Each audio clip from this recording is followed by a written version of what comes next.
तो बच्चों ये आज आपका जो है सेकेंड लेक्चर है रियल एनालिसिस का। हमने जो लास्ट लेक्चर है उसमें कवर कर लिया था क्या नाम है फंक्शंस के बारे में कि वन वन फंक्शन क्या होता है, ऑन टू फंक्शन क्या होता है ना, इन्वर्टिबल फंक्शन क्या होते हैं। और आज जो है हम टॉपिक स्टार्ट करने वाले हैं फाइनाइट इनफाइनाइट सेट्स, फिर वहाँ से फिर हम काउंटेबल अनकाउंटेबल सेट्स की ओर जाएंगे। और जो बेसिकली जो पहला लेक्चर था आपका वो रिवीजन था जो हमने आपको करा दिया है, और अब आगे हम चल रहे हैं। तो सबसे पहला चीज़ जो है यहाँ पे कंसेप्ट आता है सिमिलर सेट्स का।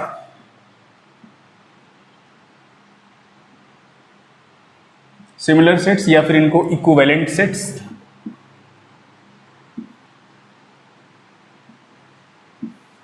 या फिर इक्विपोटेंट सेट,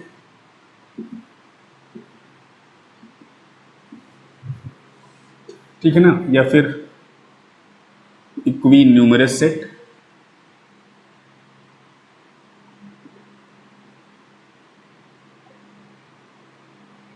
ये कई जो हैं प्रोनाउंसिएशंस हैं, मतलब अलग अलग शब्द हैं इसी एक ही प्रकार के सेट्स के लिए। तो सिमिलर सेट क्या होते हैं या इक्विवेलेंट सेट क्या होते हैं वो आप लिखिए कि late A and B be any two non-empty sets, then we say that A is similar to B या फिर A is equivalent to B, और A is equipotent as B, और A is equinumerous as B if there is one one onto, या आप directly जानते हो one on to को क्या बोलते हो आप, bijective function f from A to B। तो अगर आपको A से लेकर के B तक आपको एक बाइजेक्टिव फंक्शन मिल जाए तो हम कह देंगे कि जो आपका A है और जो आपका सेट B है ना, उनमें A जो है वो B के सिमिलर है, या A और जो है वो B के इक्विनोमरस है, या फिर A जो है वो B के इक्विपोटेंट है ना। ये सारे शब्द जो है हम यूज करेंगे। ओके, अब आप एक चीज यहां पे ऑब्जर्व कर सकते हो। ऑब्जर्वेशन पहली,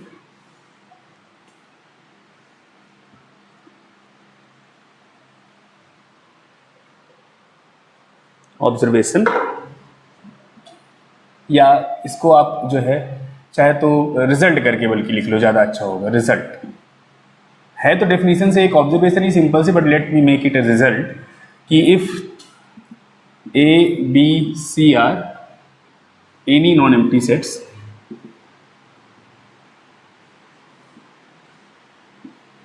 देन पहला A is similar to A, every set is similar to itself. Second, if A is similar to B, then B is similar to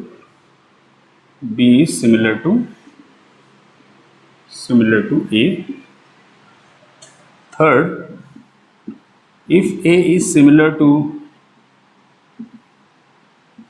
B and B is similar to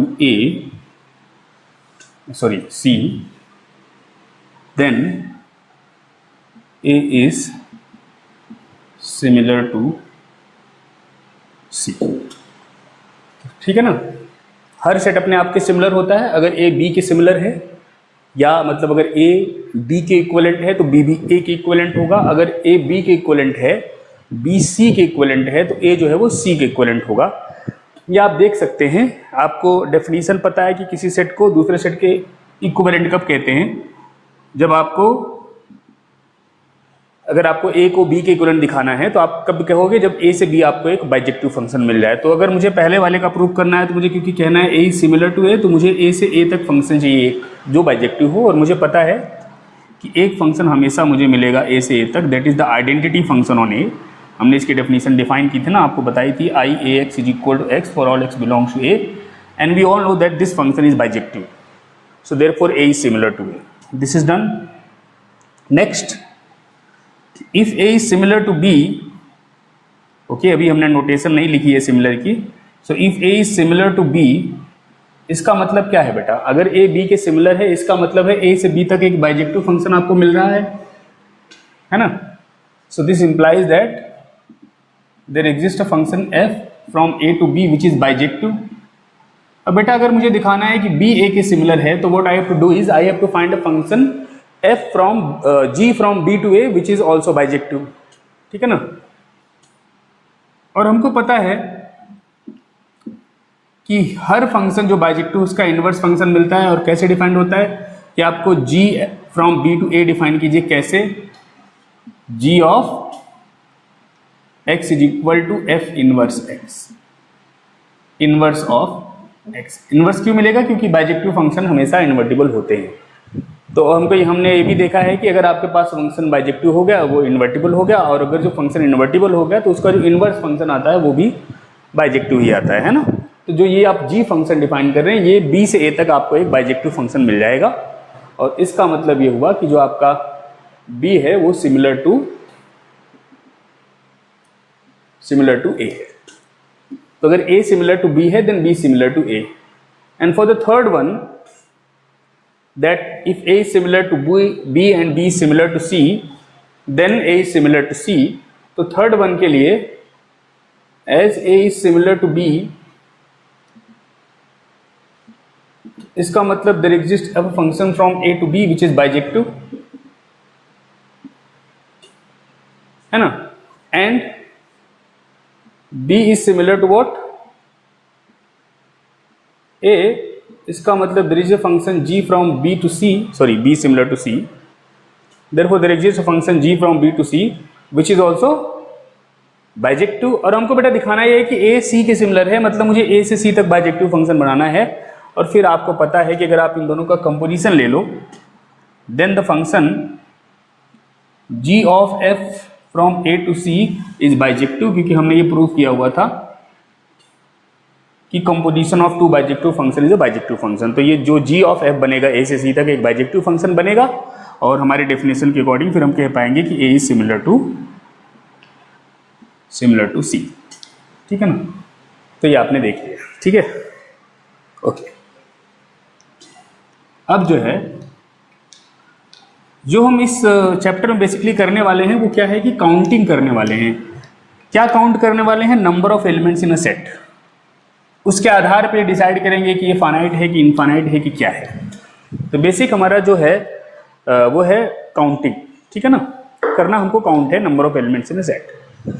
अच्छा, कभी कभी क्या है कि literal sense में अगर देखा जाए तो लिटरल सेंस में काउंटिंग का मतलब है कि अगर मैं एक सेट लिख देता हूँ 1 2 3 4 या A B C D और आपसे पूछूं इसमें कितने एलिमेंट है तो आप बता दोगे काउंट करके सर इसमें 4 एलिमेंट हैं. ठीक है ना? तो जब आपको कहा जाता है कि भाई किसी सेट में कितने एलिमेंट है तो आप ऐसे ही काउंट करते हो ना. बेसिकली आप कहते हो 1 2 3 4. ये आपने क्या किया अगर आप ध्यान से देखो तो आपने जो है बेसिकली ये जो सेट था 1 2 3 4 आपने क्या किया, इस सेट को इस सेट से असाइन कर दिया एक तरीके से. यहाँ का हर एलिमेंट इसके किसी न किसी एलिमेंट से असाइन हो गया और कोई एक एलिमेंट इधर का आप नहीं पा पाओगे इस वाले सेट का जिसके लिए कोई यहाँ पे ना मिले जो उससे असाइन ना हो, है ना? मतलब इस यहाँ का हर एलिमेंट कोई ना कोई यहाँ पे ए में मिल रहा होगा जिससे असाइंड है. ठीक है, ऐसे को आपको पता है कि 1 1 on 2 फंक्शन होना कहते हैं. अगर ए से लेकर के इस सेट, मान लो इसका नाम मैं N4 रख देता हूँ, तो ए से लेकर के N4 तक जो है आपको एक फंक्शन ढूंढ पाए जिसमें आपने देखा कि वो फंक्शन 1 1 on 2 है. तो अगर आप ए से N4 तक फंक्शन ढूंढ पाए तभी तो आप कह रहे हो कि ये जो सेट है उसमें 4 एलिमेंट हैं. आप समझ रहे हो नहीं समझ रहे हो? अगर आपको कहना है कि सेट में 4 एलिमेंट है तो कैसे कह पा रहे हो? आप काउंट तो ऐसे ही कर रहे हो ना. पहले को 1 से एसोसिएट कर दिया, दूसरे को 2 से, तीसरे को 3 से, चौथे को 4 से. ये करने के दौरान आपने किया क्या? आपने ए से लेकर के N4 तक एक 1 1 on 2 मैपिंग स्थापित कर दी, है ना? आपने किया तो यही. और ये 1 1 on 2 मैपिंग मिल गई अगर आपको तो आप कह देंगे कि हाँ भाई इसमें 4 एलिमेंट है. ऐसे अगर मैं यहाँ पे ई लिख देता तो आप एक और एलिमेंट जोड़ देते यहाँ पे 5, तो ये आपका N5 बन जाता है, N6 बन जाता है, N7 बन जाता है. ऐसे चलता रहता है ना, अकॉर्डिंग एज कि इस सेट में कितने एलिमेंट हैं. तो फाइनाइट सेट आपको गिवन है तो आप तुरंत काउंट करके बता सकते हो कि how many elements are there. लेकिन अगर आपके पास एक सेट इनफाइनाइट है ना, तो फिर कैसे बताओगे उसमें कितने एलिमेंट हैं? तो बेसिकली जो फंडा क्या है कि एक सेट जिसमें 3 एलिमेंट हो उसको हम बोलते हैं कि इसकी कार्डिनलिटी 3 है। एक सेट जिसमें 4 एलिमेंट हो उसको हम बोलते हैं कि इसकी कार्डिनलिटी 4 है।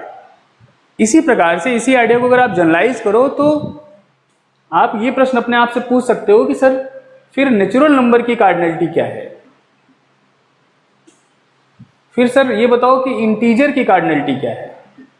फिर सर ये बताओ कि रियल नंबर की कार्डिनलिटी क्या है? इस प्रकार से आप प्रश्न पूछ सकते हैं, क्योंकि अगर आप कार्डिनलिटी डिफाइन कर रहे हैं number of elements in a set, तो सेट तो ये भी है, नेचुरल नंबर भी, इंटीजर भी, रियल नंबर भी। तो हम यही जो कार्डिनलिटी वाला कंसेप्ट है इसी को जनरलाइज करने का प्रयास करेंगे कि फाइनाइट कार्डिनल नंबर्स क्या होते हैं और ट्रांसफाइनाइट कार्डिनल नंबर्स क्या होते हैं। ठीक है ना, फाइनाइट कार्डिनल नंबर्स होते हैं किसी फाइनाइट सेट की cardinality. Now the question is what is a finite set, तो दैट विल डिफाइन।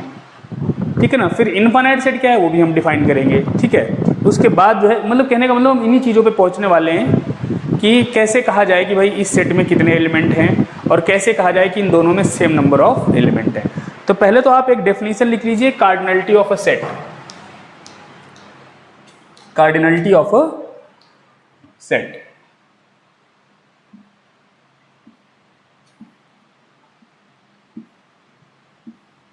तो कार्डिनलिटी ऑफ अ सेट क्या होता है?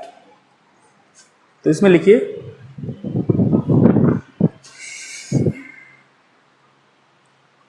Cardinality of a set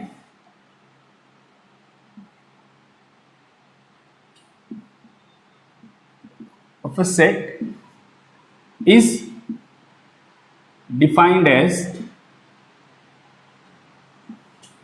number of elements in the set। ये आप बेसिक फंडा ध्यान रखो। और इस cardinality of a set, number of elements in the set, कितने एलिमेंट है सेट में उसी को कार्डिनलिटी कहते हैं। ठीक है, हम जो कार्डिनलिटी यहाँ पे पढ़ने वाले हैं अभी आने वाले डेफिनेशंस में वो थोड़ा सा जनरलाइज वर्जन है। तो जैसे हम फाइनाइट सेट अभी हमने जो एग्जांपल दिखे उसमें तो आप आराम से काउंट करके बता सकते हो कि क्या कार्डिनलिटी है, कितने एलिमेंट हैं। लेकिन ये आइडिया इनफाइनाइट सेट्स के लिए कैसे जो है क्या नाम है एक्सटेंड किया जाए, वही हमको देखना है। How can we extend the idea of cardinality, that means idea of number of elements in a set from finite set to infinite set. This is what we are going to see. Okay,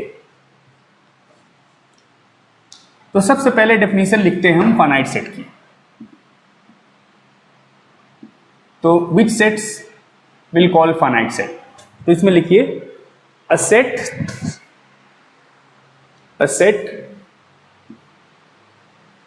चाहे तो नाम उसका S रख दीजिए। A set S is set to B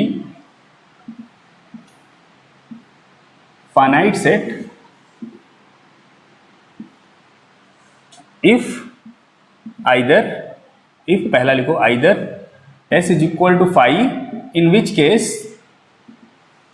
case we define cardinality of s to be 0। what is 0? 0 यहां number नहीं है। what is 0? 0 is cardinality of empty set। so 0 आपका नंबर नहीं है, मतलब don't consider it to be real number, it is just a symbol used to represent cardinality of s when s is empty set, cardinality of the empty set। ठीक है ना। उसके बाद दूसरा, और s is similar to nk। what is nk? 1 2 3 up to k for some k belongs to natural number, and in this case we define cardinality of s to be k। ठीक है, तो अगर s जो है वो empty set है तो उसकी कार्डिनलिटी हम 0 से रिप्रेजेंट करते हैं, है ना, 0 सिंबल यूज करते हैं उसकी कार्डिनलिटी के लिए। अगर वो s जो है वो 0 ना हो 5 ना हो करके वो किसी nk के सिमिलर है, ऐसे केस में जो s की कार्डिनलिटी है उसको हम k से रिप्रेजेंट करते हैं। ठीक है ना। जैसे हमने ये सेट बनाया था A B C D, और अगर आप गौर से देखो तो अगर आप N4 से, N4 जो है आपका ये 1 2 3 4, तो अगर आप ये फंक्शन डिफाइन करो N4 से लेकर के A B C D तक कि F1 is A, F2 is B, F3 is C, F4 is D, तो आप देख पा रहे हो कि ये फंक्शन 1 1 on 2 है। तो ये आपका सेट N4 के सिमिलर हो गया है ना। इसका मतलब इसकी कार्डिनलिटी क्या हो गई, 4 हो गई, ठीक है ना। तो ये पहली बात फाइनाइट सेट हो गया, दूसरी बात इसकी कार्डिनलिटी 4 हो गई। तो ये डेफिनेशन है आपकी। किसी भी सेट को फाइनाइट कहेंगे या तो वो एम्प्टी सेट हो जाए, अगर एम्प्टी हो गया तब भी उसको फाइनाइट बोलेंगे, और उसकी कार्डिनलिटी क्या होगी, 0 उस केस में डिफाइन करेंगे 0। अगर वो नहीं एम्प्टी सेट हुआ तो वो किसी nk के सिमिलर हो जाए, for some k belongs to natural number, इस केस में भी उसको हम फाइनाइट ही कहेंगे, और इस केस में उसकी कार्डिनलिटी किससे डिनोट की जाएगी, k से डिनोट की जाएगी, ठीक है ना। तो ये आपको फाइनाइट सेट का फंडा जो है पता होना चाहिए। So either it is finite, a set is said to be finite if either it is the empty set or it is similar to nk for some k belongs to natural numbers. Okay. अब अगर आप observation देखो ध्यान से, तो observation आप देख सकते हो कि अगर आप फंक्शन डिफाइन करो nk से लेकर के nth तक, वही आइडेंटिटी फंक्शन i कि i x is equal to x, तो आपको पता है कि i इज बाइजेक्टिव, और इसका मतलब ये हुआ कि nk is similar to nk, है ना। सिमिलर टू, सिमिलर के लिए हमें नोटेशन लिखाया नहीं है आपको, अभी बता देते हैं आपको, ये लिखना चाहिए था हमको। तो nk is similar to nk, वैसे भी हमने प्रूव किया हुआ है कि every set is similar to itself, लेकिन हमने अभी क्या बताया था कि अगर कोई सेट S जो है वो nk के सिमिलर है फॉर सम k, तो उसकी कार्डिनलिटी क्या होती है बेटा, k होती है। तो क्योंकि nk खुद nk के सिमिलर है ना, इसलिए nk की कार्डिनलिटी क्या हो गई, k। कोई भी सेट जो nk के सिमिलर है उसकी कार्डिनलिटी हमने क्या डिफाइन की थी, k। तो क्योंकि nk खुद अपने आप के सिमिलर है, इसलिए nk की कार्डिनलिटी भी क्या हो गई, k। So cardinality of nk is what, k, and any set which is similar to nk has cardinality k, right. तो ये आप लिख लीजिए।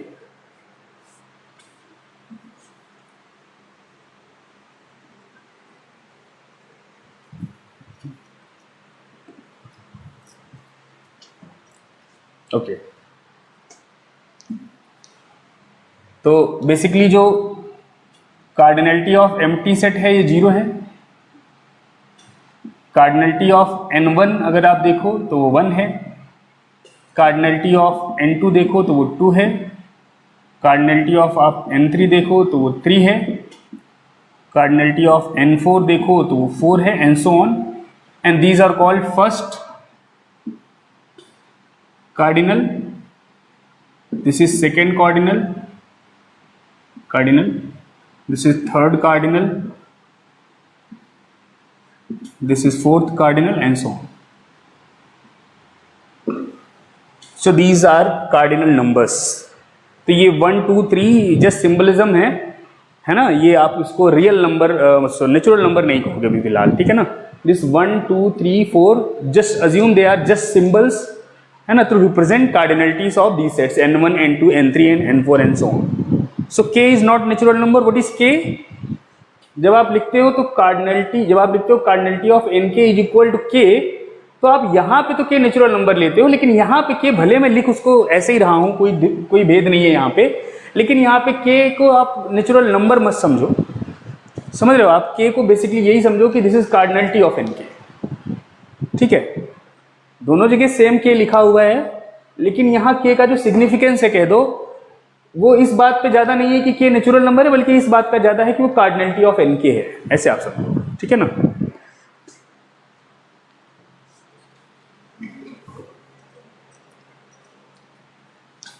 So for us these 1 2 3 4 are just symbols to represent cardinalities of n1 n2 n3 and so on, right। तो ये हो गया आपका कार्डिनलिटी ऑफ अ सेट, ठीक है। अब आप कुछ इसके लिए रिजल्ट्स एंड प्रॉपर्टीज लिख लीजिए।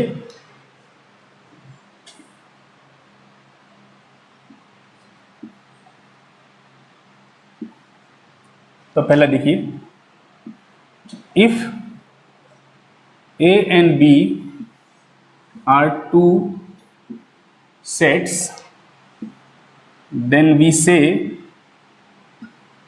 that cardinality of A is less or equal to cardinality of B if there is an injective function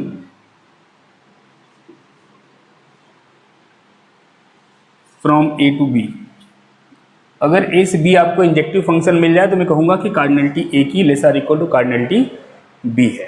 ठीक है ना, ठीक है, ओके। और मैं, आप ये देखिए कि आप जो भी ये डेफिनेशन बना रहे हैं, क्या ये डेफिनेशन जो है आपके जो कह दो कि इंट्यूशनल जो कह दो डेफिनेशन है, क्या उससे पैरेलल हैं? मतलब अगर मुझे कहना है कि ए की cardinality less or equal to B की कार्डिनलिटी है, तो इसका मतलब जितने एलिमेंट ए में हैं कम से कम उतने एलिमेंट तो बी में होने चाहिए। मतलब इसका ये हुआ कि अगर मेरे पास यहाँ स्टार 1 है तो यहाँ मुझे डॉट 1 मिलना चाहिए, यहाँ कोई स्टार 2 है तो यहाँ मुझे कुछ डॉट 2 मिलना चाहिए, एंड सो ऑन। तो जितने एलिमेंट आपके पास ए में है उतने एलिमेंट तो कम से कम बी में मिलने चाहिए। उसके अलावा हो सकता है, मान लो ये स्टार के पे खत्म हो गया, यहाँ डॉट के आ गया, हो सकता है कि बी में ए से ज़्यादा एलिमेंट हो। अगर मुझे ये फैक्ट एस्टेब्लिश करना है कि ए की कार्डिनलिटी बी की कार्डिनलिटी से लेस आर इक्वल टू है, तो मुझे बेसिकली यही करना है बस कि ए से बी तक एक 1 1 फंक्शन दिखा देना है। ए से बी तक 1 1 फंक्शन मिलने का मतलब क्या हुआ कि ए में जो है नंबर ऑफ एलिमेंट्स, अगर आप लिटरल सेंस में मतलब कह दो कि लेमन टर्म में देखो तो ए में नंबर ऑफ एलिमेंट जो है वो कम है या इक्वल हैं किसमें से, बी में जितने नंबर ऑफ एलिमेंट हैं। आप ऐसे अगर इसको मतलब अपना जो इंट्यूशनल डेफिनेशन है उससे इसको देखो मैच खा रहा है कि नहीं खा रहा है, तो बिल्कुल ये मैच खा रहा है। अगर मुझे कहना है कि ए में less or equal to elements हैं एज बी, तो मुझे बेसिकली क्या करना है कि ए से बी तक 1 1 फंक्शन दिखा देना है। अगर ए से बी 1 1 फंक्शन है तो मैं श्योर हूँ कि बी में कम से कम उतने तो हैं जितने ए में है ना। तो ये इंट्यूशनल भी आपका सही होना चाहिए। दूसरा फैक्ट ये है कि if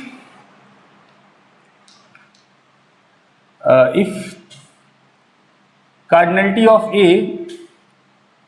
is less or equal to cardinality of B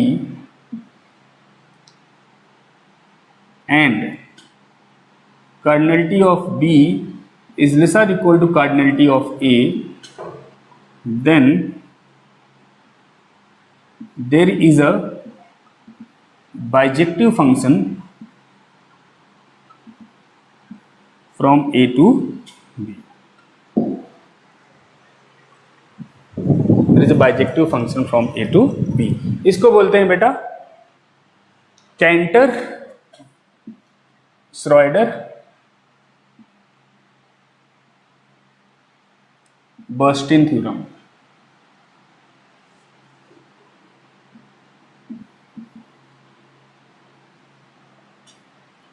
canter Schroeder Bernstein theorem ये कहती है कि अगर ए की cardinality less or equal to B cardinality है, बी की cardinality less or equal to A की कार्डिनलिटी है, तो आपको हमेशा ए से बी तक एक 1 1 on 2 फंक्शन मिलेगा। बेसिकली ये कहना चाह रहे हैं कि अगर ए से बी 1 1 फंक्शन है और बी से ए भी 1 1 फंक्शन है, तो आपको हमेशा ए से बी तक एक 1 1 on 2 फंक्शन मिलेगा। ठीक है ना। थर्ड लिखिए, we say cardinality of A is equal to cardinality of B if there is a bijective function from A to B। तो मैं कहूंगा कि A की कार्डिनलिटी B की कार्डिनलिटी के बराबर है अगर आपको A से लेकर के B तक क्या मिल जाए, क्या मिल जाए 1 1 on 2 फंक्शन। तो बेसिकली श्रोएडर बर्स्टिन थ्योरम यही कहता है कि अगर A की कार्डिनलिटी B की कार्डिनलिटी से कम है और अगर B की कार्डिनलिटी A की कार्डिनलिटी से कम है तो फिर A और B की कार्डिनलिटी सेम है। इस लाइन को देखो ना, अगर ए से बी बाइजेक्टिव फंक्शन मिल रहा है, इसका मतलब इस डेफिनेशन के अकॉर्डिंग ए की कार्डिनलिटी वही है जो बी की कार्डिनलिटी है।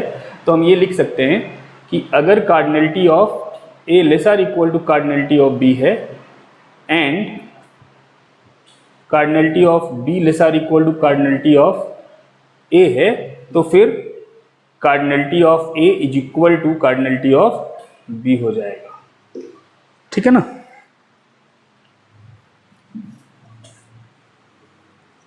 तो जो सिमिलर सेट्स होते हैं, बाइजेक्टिव फंक्शन ए से बी मिलने का मतलब क्या हुआ कि ए और बी सिमिलर सेट हैं। तो जो सिमिलर सेट होते हैं उनकी कार्डिनलिटी जो है वो सेम होती है, ऐसा हम कह सकते हैं। या एक्चुअली हम ये भी कह सकते हैं कि two sets are similar if and only if they have the same cardinality. ठीक है ना, तो आप ये लिख लीजिए कि two sets A and B are similar if and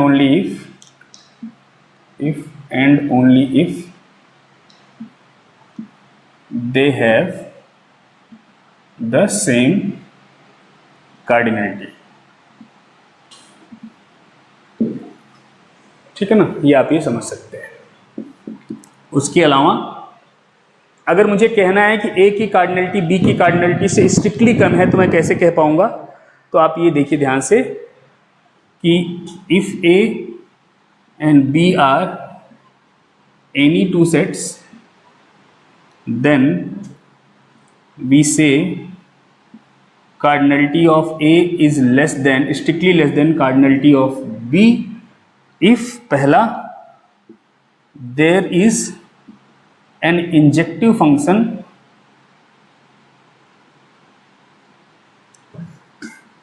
from A to B और दूसरा there is no bijective function from A to B। Second क्या होना चाहिए, सेकेंड होना चाहिए there is no bijective function from A to B। तो अगर आपको A से B तक एक वन वन फंक्शन मिल जाए लेकिन A से B तक कोई भी ऑन टू फंक्शन ना मिले, तो ऐसी परिस्थिति में मैं कह दूंगा कि A की कार्डिनलिटी हमेशा B की कार्डिनलिटी से स्ट्रिक्टली कम है। अब आप एक रिजल्ट देख सकते हैं यहाँ पे, या ठीक है नेक्स्ट प्रॉपर्टी है ये आपका कि cardinality of phi is less than cardinality of A for any A not equal to five. अगर A आपका कोई भी एक नॉन एम्प्टी सेट है तो फाइव की जो कार्डिनलिटी है वो हमेशा A की कार्डिनलिटी से स्ट्रिक्टली लेस देन होगी। ऐसा क्यों होगा, क्योंकि आपने डेफिनेशन में दिखाया है कि A और B अगर दो सेट्स हैं तो मैं कहूंगा कि A की कार्डिनलिटी B की कार्डिनलिटी से स्ट्रिक्टली कम है। अगर A से B तक वन वन फंक्शन मिल जाए लेकिन A से B तक आप कह पाओ कि कोई ऑन टू फंक्शन नहीं है, अगर आप ये दोनों चीज़ें के लिए कह दो कि समर्थ हो जाते हो प्रूव करने के लिए, या आप दोनों चीज़ों को स्वीकार करने में आपको जो है कोई दिक्कत अगर नहीं है, ये तभी होगा जब आप ये प्रूव कर पाओ कि ये दोनों सही हैं, तो फिर आप कह पाओगे कि A की कार्डिनलिटी B की कार्डिनलिटी से स्ट्रिक्टली कम है। तो अगर मुझे कहना है कि कार्डिनलिटी फाइव की हर नॉन एम्प्टी सेट की कार्डिनलिटी से कम है, दैट मीन्स मैं कहना चाहता हूँ कि जो जीरो हमने डिफाइन किया था cardinality of empty set, that is the smallest cardinal number. अगर मुझे ये डिफाइन करना है तो मैं कैसे इसको प्रूव करूंगा। सबसे पहले चीज एक कंसेप्ट आता है, कई बुक्स में है कंसेप्ट एम्प्टी फंक्शन का। वैसे जब हम फंक्शन डिफाइन करते हैं तो we always consider that A and B are two non empty sets, but in few books जो है वो डिफाइन करते हैं empty function. What is empty function? Empty function is a function with domain what, empty set. तो obviously उसका जो codomain आएगा, जो उसका रेंज आएगा वो भी क्या होगा, empty set. What is empty function? Empty function is a function which does nothing, है ना, कुछ नहीं करता वो किसी भी एलिमेंट में। तो आप जो है, अच्छा ये कंसेप्ट आया कहाँ से कि जब आप फंक्शन का कंसेप्ट बहुत बेसिक से देखते हो तो फंक्शन क्या होता है आप देखोगे। मॉडर्न में हम फंक्शन का अप्रोच रिलेशन के थ्रू देखेंगे। यहाँ तो हमने जो 12वीं में डेफिनेशन है वही लिखा दी, but function how do we actually define a function. तो जब हमको कहना होता है कि f is a function from A to B, तो बेसिकली हम कहते हैं कि f is a subset of A cross B and that has the property that for all A belongs to A there is B belongs to B such that A comma B belongs to F, पहली चीज। और दूसरी चीज, अगर A comma B belongs to F and A comma C belongs to F, उस case में जो है B इक्वल टू C होना चाहिए। मतलब हर A के एलिमेंट के लिए आपको B में ऐसा एलिमेंट मिले जिसके लिए A कॉमा B F का एलिमेंट हो जाए। और अगर आपको दो एलिमेंट, मतलब एक A के लिए दो B और C ऐसे मिल रहे हैं कि A कॉमा B भी F में है और A कॉमा C भी F में है, तो B और C बराबर होने चाहिए। मतलब A के हर एलिमेंट के लिए एक B मिले और हर एलिमेंट के लिए एक ही B मिले, दो ना मिले, तो हम उसको फंक्शन कहते हैं। तो इस डेफिनेशन में जो एम्प्टी सेट है as a subset of A cross B, वो भी दोनों कंडीशन सेटिस्फाई कर रहा है। एम्प्टी सेट जो है वो भी तो ए क्रॉस बी का सबसेट होगा, चाहे आप ए और बी कोई भी सेट ले लो, होगा ना, सबसेट हो गया, पहली कंडीशन क्वालिफाई होगी। दूसरा क्या है कि ए के हर एलिमेंट के लिए आपको जो है बी में क्या मिले, एक एलिमेंट मिले। अब अगर ए नॉन एम्प्टी सेट है तब तो ये मैं नहीं कर पाऊंगा, लेकिन अगर ए जो है वो खुद ही एम्प्टी सेट है, ये अगर आपका एम्प्टी सेट हो गया, उस केस में ये जो एलिमेंट आपको तलाश है कि हर ए के एलिमेंट के लिए बी में एलिमेंट मिले, तो जब ए खुद ही बेटा एम्प्टी सेट हो गया है तो उस केस में तो ए में कोई एलिमेंट ही नहीं होगा, तो ये वाली कंडीशन वैक्यूअसली सेटिस्फाई हो जाएगी, क्योंकि ये तो कंडीशन तब ना मुझे वेरीफाई करनी है जब ए में कोई एलिमेंट हो। जैसे आप कहते हो ना कि phi is subset of every set, तो कैसे कह पाते हो ये स्टेटमेंट, क्योंकि आपको पता है कि फाई में कोई एलिमेंट है ही नहीं, तो आप ऐसा कोई एलिमेंट ढूंढ ही नहीं सकते हो जो उस सेट में ना बिलोंग कर रहे हो जिसका आप सबसेट बनाना चाहते हो उसको। तो उसी प्रकार से आप अगर ए फाई लेते हो तो ए में आपको कोई ऐसा एलिमेंट नहीं मिल पाएगा, क्योंकि एक्चुअली उसमें कोई एलिमेंट ही नहीं है जिसके लिए आपको बी में एलिमेंट ना मिलता हो कि ये कंडीशन सेटिस्फाई होती हो, तो इसलिए ये कंडीशन सेटिस्फाई हो जाएगी। फिर दूसरे के लिए आपको तब ना बी और सी इक्वल दिखाने हैं जब ए कॉमा बी और ए कॉमा सी एफ में आए पहले। जब ए ही नहीं आप ले सकते एम्प्टी सेट में तो ये कंडीशन गलत तो है ही नहीं सकती ना। तो इसका मतलब जब आप एम्प्टी सेट लेते हो ए को, तो जो फाई आता है वो हमेशा ये दोनों कंडीशन सेटिस्फाई करता है और वो ए क्रॉस बी का सबसेट भी होता है। तो इस डेफिनेशन के अकॉर्डिंग एम्प्टी जो फंक्शन है, मतलब एम्प्टी सेट जो है वो भी एक फंक्शन है बेसिकली, है ना। Empty set is subset of A cross B and every subset of A cross B that satisfy these two conditions that is called a function, है ना। तो इसलिए एम्प्टी भी एक फंक्शन है। इतना कुछ बताने के पीछे जो है मेरा मकसद केवल इतना है कि जब मैं एम्प्टी फंक्शन नाम लूँ तो आप विरोध ना करें, क्योंकि वो भी चीज़ डिफाइंड है मैथमेटिकली, लॉजिकली। तो अगर हम फाई फंक्शन मतलब एम्प्टी फंक्शन ही डिफाइन कर दें तो मैं इसका नाम ही है empty function, empty function from phi to A. अब ये 1 1 क्यों होगा, क्योंकि 1 1 तो तब नहीं होता ना जब आप ऐसे x और y ढूंढ पाते ए में such that x not equal to y लेकिन fx इक्वल टू fy हो जाए। लेकिन जब आप सेट ए को ले ही एम्प्टी सेट रहे हो तो आपको ऐसे तो क्या एक भी एलिमेंट x और y मिलेगा ही नहीं, है ना। तो ये वाली कंडीशन फिर वैक्यूअसली ट्रू है। 1 1 कब नहीं होता, जब आप ऐसे x और y ए में ढूंढ पाते कि x y के बराबर नहीं होता लेकिन fx fy के बराबर आ जाता, बट ये चीज आप नहीं कर सकते। तो ये फंक्शन ऑब्वियसली 1 1 है।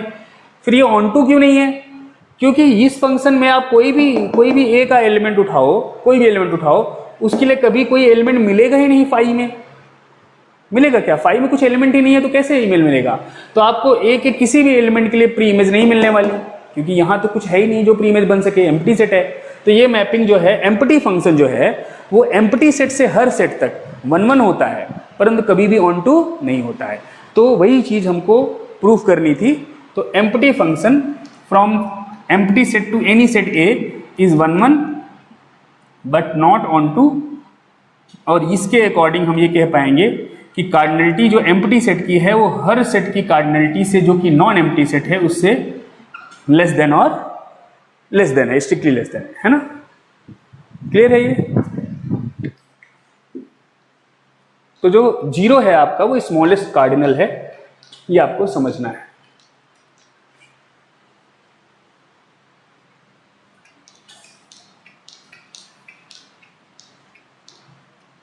अच्छा, अब प्रश्न ये आता है कि आप कोई भी 2 सेट उठाओ फाइनाइट, है ना, तो आप बता पाओगे कि कार्डिनलिटी ए की ज़्यादा है कि कार्डिनलिटी बी की ज़्यादा है, बता पाओगे ना।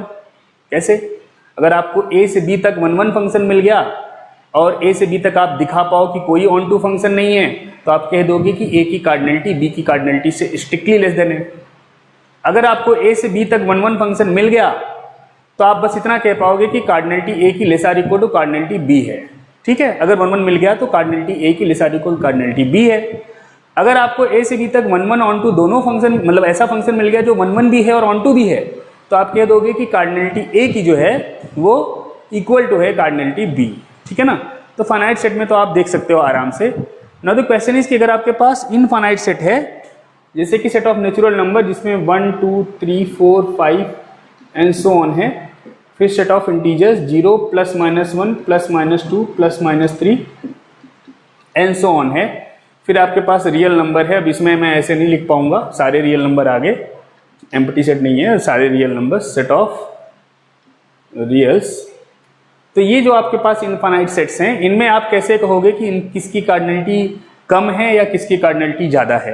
अगर आप देखो जस्ट तो आपको लग रहा होगा कि इंटीजर में 0 है, 1 2 3 तो है ही, उसके अलावा -1 -2 -3 भी आ रहे हैं। तो भाई इसका मतलब ये तो कंफर्म हो जाना चाहिए कि कार्डिनलिटी जेड की स्ट्रिक्टली ज़्यादा है कार्डिनलिटी नेचुरल नंबर से, क्योंकि भाई इसमें नेचुरल तो सारे आ गए, 0 भी आ रहा है और -1 -2 -3 एंड सो ऑन भी आ रहे हैं। परंतु ऐसा सत्य नहीं है, क्योंकि अगर मुझे दिखाना है कि कार्डिनलिटी n की कार्डिनलिटी z से स्ट्रिक्टली छोटी है, तो मुझे दिखाना पड़ेगा कि n से लेकर के z तक 1 1 फंक्शन है, परंतु मुझे साथ में ये भी दिखाना पड़ेगा कि n से लेकर के z तक कोई भी ऑन टू फंक्शन नहीं है, जबकि मैं n से z तक आपको एक 1 1 ऑन टू फंक्शन बना के दिखा सकता हूँ। तो हम जब इनफाइनाइट सेट्स में जाते हैं, ऐसे केसेस में हमको अगर कार्डिनलिटीज का कंपैरिजन करना है, तो जो आपको वो डेफिनेशन लिखाई गई है कि कार्डिनलिटी बराबर कब होंगी या कार्डिनलिटी के लिए सेम सिंबल कब क्या नाम है हम डिनोट करेंगे, जब जो है a से b तक मुझे 1 1 ऑन टू फंक्शन मिल जाए। ठीक है ना? If there is a 1 1 onto function from a to b, then I will say that cardinality a and cardinality b are same. अगर a और b फाइनाइट सेट्स हैं, तो a की cardinality अगर b की कार्डिनलिटी के बराबर है, तो ऑब्वियसली ये तभी हो रहा होगा जब a किसी nk की सिमिलर हो और b भी उसी nk की सिमिलर हो। तो उस केस में कार्डिनलिटी और कार्डिनलिटी b के लिए सेम सिंबल रिप्रेजेंट करेंगे और वो होगा k। लेकिन अगर मैं नेचुरल नंबर का दिखा दूं कि नेचुरल नंबर से इंटीजर तक मुझे एक 1 1 ऑन टू फंक्शन मिल रहा है, तो ये तो स्थापित हो जाएगा कि कार्डिनलिटी n की वही है जो कार्डिनलिटी z की है, परंतु कार्डिनलिटी n की है क्या, है ना? तो उसके लिए हम एक सिंबल बनाएंगे, कार्डिनलिटी ऑफ नेचुरल नंबर किससे डिनोट की जाती है। ठीक है? उसके अलावा जैसा कि मैंने कहा कि जैसे n और z जो है, मैं जब दिखा दूंगा कि इनकी कार्डिनलिटी सेम है, तो फिर आप कहोगे कि सर फिर ऐसे तो हर दो इनफाइनाइट सेट्स की कार्डिनलिटी सेम होती है। आप ऐसा बोलोगे क्योंकि ये भी इनफाइनाइट सेट है, ये भी इनफाइनाइट सेट है, तो सेम ही कार्डिनलिटी होती होगी। ये सेम जो है कह दो, मतलब सेम फैक्ट जो कह दो, जिन्होंने इस पूरी थ्योरी की रचना की है, कैंटस, उनके दिमाग में भी आया। और 12 साल तक ये मैं कोट करूंगा कि एक बुक में है, क्या नाम है, इस बुक में लिखा हुआ था कि कैंटर ने 12 साल तक ये प्रूव करने का प्रयास किया कि any two infinite sets have the same cardinality. 12 साल तक उन्होंने ये प्रूव करने का प्रयास किया। उसके बाद उनको कुछ ऑब्जर्व हुआ, जो मैं अभी आपको बताऊंगा, जो कि कैंटर थ्योरम के नाम से प्रसिद्ध है, जिससे उनको पता चला नहीं भाई ये तो गलत है, ऐसा नहीं है कि any two infinite sets have the same cardinality. ठीक है ना? तो फिर उनको एहसास हुआ कि भाई जैसे फाइनाइट सेट्स की कार्डिनलिटीज को डिनोट करने के लिए आपने 0 1 2 3 कार्डिनल नंबर्स बनाए हैं, वैसे ही इनफाइनाइट सेट्स, क्योंकि हमको पता है, उनको पता चल गया कि कोई भी दो इनफाइनाइट सेट्स की कार्डिनलिटी हमेशा सेम हो, ऐसा जरूरी नहीं है। तो मतलब इनफाइनाइट सेट्स की कार्डिनलिटीज को भी रिप्रेजेंट करने के लिए सिंबल हमको टॉस करने पड़ेंगे। तो नेचुरल नंबर का जो कार्डिनलिटी है, उन्होंने सेट ऑफ नेचुरल नंबर का, उसको उन्होंने रिप्रेजेंट किया अलेफ नॉट से। तो ये हम बेसिकली ऐसे लिखा करेंगे, अलेफ नॉट, इसको पढ़ते हैं अलेफ नॉट। ठीक है ना? तो ये हिब्रू का वर्ड है अलेफ, और उसके नीचे जो है इन्होंने 0 लगा दिया, तो ये अलेफ नॉट पढ़ा जाता है। This is the symbol to represent cardinality of set of natural number, and then by the fact that any set which is similar to set of natural number must have the same cardinality, है ना? उनका जो cardinality होगा दो similar sets का same symbol से represent किया जाएगा। तो आगे जो सेट मुझे नेचुरल नंबर के सिमिलर मिलते जाएंगे, सबकी कार्डिनलिटी के लिए एक ही सिंबल यूज होगा बेटा, और वो क्या होगा? अलिफ नॉट। ठीक है ना? लेकिन जैसा कि मैंने पहले कहा कि पहले हम ये स्थापित कर सकें कि दो इनफाइनाइट सेट्स की कार्डिनलिटी डिफरेंट भी हो सकती हैं, तो वो कैसे प्रूव करेंगे? तो उसके लिए हम अगला जो करने जा रहे हैं, that is known as Cantor's theorem.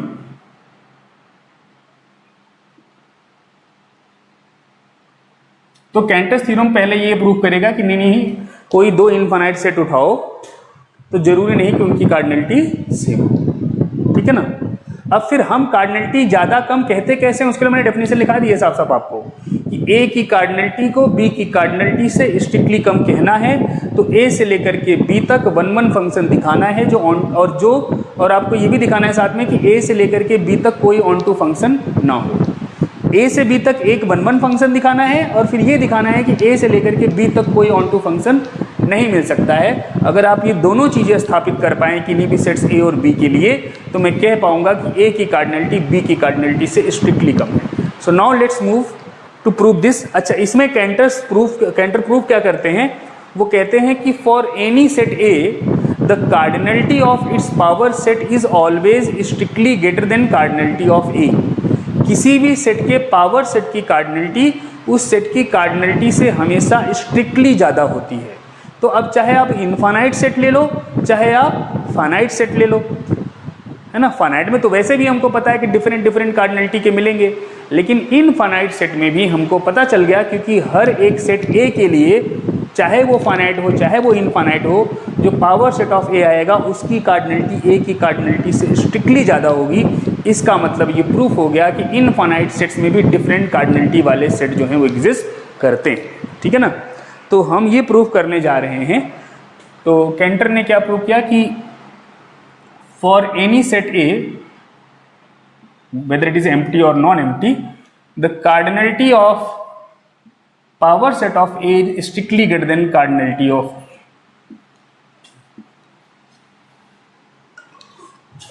ठीक है ना, cardinality of power set of A is strictly greater than cardinality of A। अब ये चीज हम कैसे एस्टेब्लिश करेंगे, केस 1 प्रूफ में, केस 1 अगर बेटा ए आपका एम्प्टी सेट हो गया तो हमको पता है कि देन हमको पता है, फिर तो कुछ करना ही नहीं है, कि कार्डिनलिटी ऑफ, तो इसका पावर सेट क्या आएगा बेटा, इस पावर सेट में सिंगलटन आएगा। तो ये एम्प्टी सेट नहीं आया ना, पावर सेट ऑफ ए में, एम्प्टी सेट के पावर सेट ऑफ ए में क्या आएगा, केवल सिंगलटन एम्प्टी सेट। तो ये एम्प्टी तो नहीं आया ना सेट, इसमें एक एलिमेंट तो आ रहा है ना। और हमको पता है कि किसी भी नॉन एम्प्टी सेट की कार्डिनलिटी हमेशा एम्प्टी सेट की कार्डिनलिटी से स्ट्रिक्टली ज्यादा होती है। तो फाई की कार्डिनलिटी पीए की कार्डिनलिटी से स्ट्रिक्टली कम हो गई, क्योंकि ये नॉन एम्प्टी सेट है और ये एम्प्टी सेट है।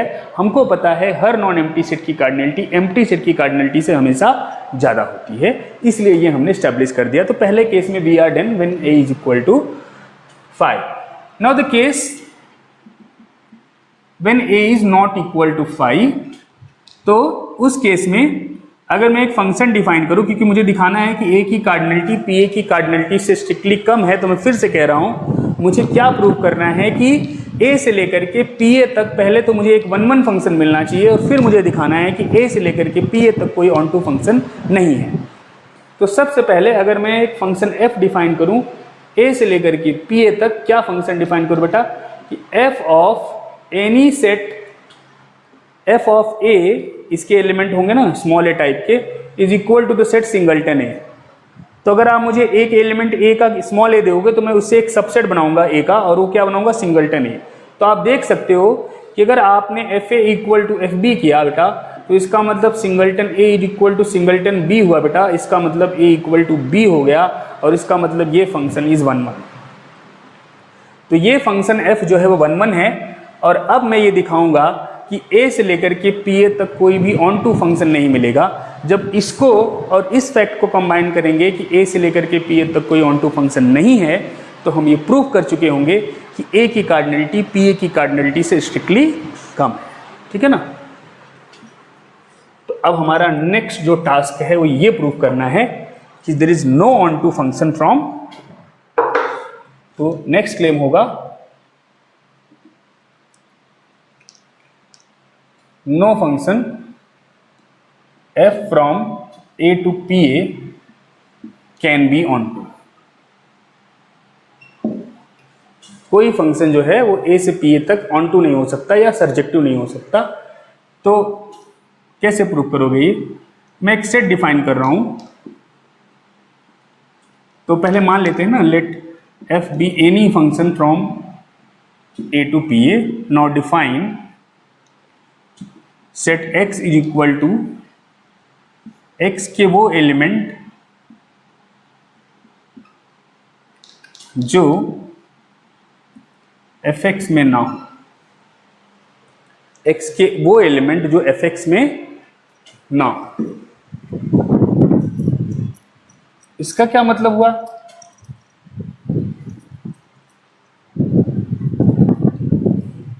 ए के वो एलिमेंट जो एफ एक्स में ना हो। आपने क्या कहा बेटा कि ए एफ जो है वो ए से पी ए तक फंक्शन है, तो इसका मतलब यहाँ पे आपके एलिमेंट्स होंगे ए के, मुझे नहीं पता कैसे होंगे, जस्ट मैं ऐसे लिख दे रहा हूँ कि x1 x2 x3 and so on ऐसे होंगे। मान लो इधर ए के एलिमेंट होंगे, इधर किसके एलिमेंट होंगे? पी ए के। तो पी ए के एलिमेंट जो होंगे वो आपके होंगे sets a1 a2 a3 and so on. तो अगर f जो है x1 को a1 पे भेज रहा है, जैसे मान लो मेरा a में जो है ऐसा कुछ हो रहा होता कि a एलिमेंट जो है इस फंक्शन को, मतलब ये फंक्शन a को जो है सपोज करो a b c पे भेज रहा होता, ये फंक्शन मान लो b को सपोज करो c d पे भेज रहा होता। इधर सबसेट्स a के लिखने हैं और इधर a के एलिमेंट लिखने हैं। मान लो ये फंक्शन d को a b d पे भेज रहा होता एंड सो ऑन, ऐसे ही चल रहा होता है ये चीज। तो ये सेट मैंने x कैसे डिफाइन किया है कि a के वो एलिमेंट जो अपनी इमेज में बिलोंग कर रहे हैं वो x में नहीं आएंगे। कौन से एलिमेंट a के केवल हम x में लेंगे? जो अपनी इमेज वाली सेट के मेंबर ना हो। जैसे यहां पे अगर मैं मानूं कि ये फंक्शन है, जस्ट ऐसे एक एग्जांपल के लिए, तो ये a इस फंक्शन में कहां जा रहा है? a b c पे मैप हो रहा है, और ये आपका हो गया fa, ये हो गया आपका fb, ये हो गया आपका fd। अब क्या a fa का एलिमेंट है? हाँ है। तो अगर a fa का एलिमेंट है तो वो मेरे x में नहीं आएगा। ये हमने डेफिनेशन बनाई है। a के केवल वही एलिमेंट में कैपिटल X में लूंगा जो खुद अपनी इमेज के मेंबर्स ना हो। b जो है क्या वो fb का एलिमेंट है? तो b fb का एलिमेंट नहीं है, इसका मतलब b हमारा मेंबर होगा। इसी प्रकार से जो d है, क्या वो fd का एलिमेंट भी है? हाँ तो है, इसका मतलब जो b है, जो d है वो हमारे x में नहीं आएगा। इसी प्रकार से तो बेसिकली हम वो एलिमेंट ही केवल a के लेंगे जो उस फंक्शन f के अंदर जो उनकी इमेज बन रही है उसके एलिमेंट ना हो, ठीक है ना। और हम ये दिखाएंगे कि ये जो सेट आपने x बनाया है, ये वो सेट है जिसके लिए then x is a subset of A, obviously that means x is an element of power set of A, and I am going to prove that this element x cannot have pre-image under F. That means I can always construct an element in PA, जिसके लिए आप जो भी function मुझे दो, हमेशा मैं उस फंक्शन की मदद से एक सबसेट A का ऐसा बना पाऊंगा जो कभी भी जो है उस फंक्शन की रेंज में नहीं आएगा। मतलब एक एलिमेंट में हमेशा बना पाऊंगा जिसके लिए प्री इमेज नहीं मिलेगी। इसका मतलब ये हुआ कि रेंज पूरा पावर सेट के बराबर नहीं हो पाएगा, तो मुझे कुछ भी फंक्शन दो, है ना। इसका मतलब जो फंक्शन है वो सर्जेक्टिव नहीं हो पाएगा, तो मुझे कुछ भी फंक्शन दो। तो मैं ये क्लेम करूंगा, हमारा नेक्स्ट जो टास्क है वो ये क्लेम करना है कि जो x है that is not equal to f alpha for any alpha belongs to a। मान लो ऐसा है, let it possible there exists some alpha belongs to A so that f alpha is equal to x, ठीक है ना। Now alpha A का element है और x जो है वो A का सबसेट है, तो दो केस है हमारे पास, या तो अल्फा x का एलिमेंट होगा या फिर अल्फा x का एलिमेंट नहीं होगा। कोई एक एलिमेंट हो और कोई एक सेट हो, दो ही संभावनाएं हैं, या तो उस सेट का एलिमेंट है या तो नहीं है। अगर अल्फा x का एलिमेंट नहीं है, इसका मतलब ये हुआ, सॉरी, अगर अल्फा x का एलिमेंट है, इसका मतलब अल्फा जो है वो f अल्फा में बिलोंग नहीं करना चाहिए, क्योंकि x में तो वही a आते हैं जो fx में ना हो। तो अगर अल्फा x में है तो फिर अल्फा f अल्फा में नहीं होना चाहिए बाय डेफिनेशन ऑफ x। लेकिन f अल्फा किसके बराबर है बेटा? f अल्फा बराबर है x के। तो आप क्या कह रहे हो कि अगर अल्फा x में है तो अल्फा x में नहीं होना चाहिए। ये दोनों बातें एक दूसरे को क्या कर रही हैं? कॉन्ट्राडिक्ट कर रही हैं। इसी प्रकार से केस 2 में अगर अल्फा x का एलिमेंट नहीं है, इसका मतलब अल्फा f अल्फा में बिलोंग कर गया होगा, और इसका मतलब अल्फा कहाँ बिलोंग कर गया होगा? x में। तो फिर से ये दोनों एक दूसरे को कॉन्ट्राडिक्ट कर रही हैं। ये सिंबल मेरा होगा which is a contradiction. Sorry. तो इसका मतलब क्या हुआ? इसका मतलब हुआ कोई भी फंक्शन ए से लेकर के पी ए तक अगर मैं बना रहा हूं तो मैं एक एक्स, कैपिटल एक्स ऐसा जरूर सबसेट बना पाऊंगा ए का जो उस फंक्शन की रेंज में नहीं आएगा। इसका मतलब वो फंक्शन ऑन टू नहीं होगा। So therefore no function f from a to P A is onto. तो आपको एक फंक्शन a से पी ए मिल गया जो 1 1 है, और आपने ये भी प्रूव कर दिया कि a से लेकर के पी ए तक कोई ऑन टू फंक्शन नहीं है। इसका मतलब ये हुआ कि कार्डिनलिटी a की स्ट्रिक्टली कम है cardinality of power set of. ठीक, कार्डिनलिटी a की स्ट्रिक्टली कम है cardinality of power set of. ठीक, तो ये हमने स्टेब्लिश कर दिया। तो इनफाइनाइट सेट के लिए भी ये होगा। इन पर्टिकुलर नोट अगर आप चाहो तो लिख सकते हो कि cardinality of natural number, set of natural number is smaller than cardinality of power set of natural numbers, strictly कम। ठीक है ना, आप लिख सकते हो।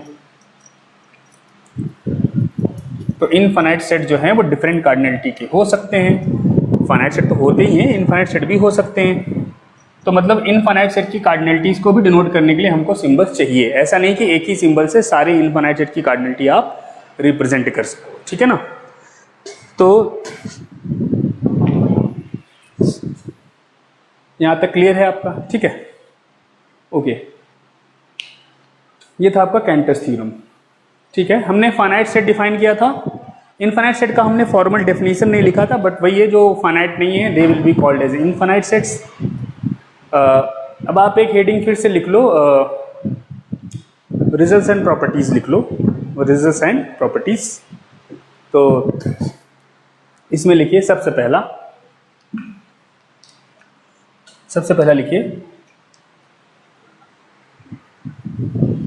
No finite set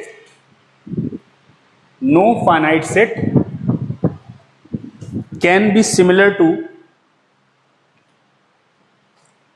no finite set can be similar to one of its proper subsets।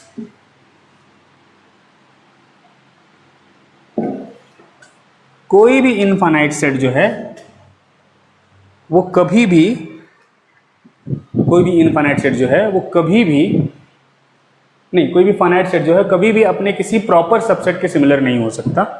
मतलब जैसे आपने ये बनाया, मान लो कि आपने ए बी सी बनाया, ये आपका सेट ए हो गया, और मान लो आपने इसका एक प्रॉपर सबसेट एस बना दिया। सपोज करो ए और सी ले लिया, प्रॉपर सबसेट है तो कम से कम एक एलिमेंट तो छोड़ना पड़ेगा। तो आपको कभी ए से लेकर के एस तक ऐसा फंक्शन नहीं मिलेगा जो 1 1 भी हो और ऑन टू भी हो। जैसे आप एफ ऑफ ए करोगे, मान लो, अब जैसे आपको क्या करना है, यहाँ पे आपको ए बी सी गिवन है, यहाँ पे आपको केवल ए और सी है, आपको 1 1 और ऑन टू फंक्शन बनाना है।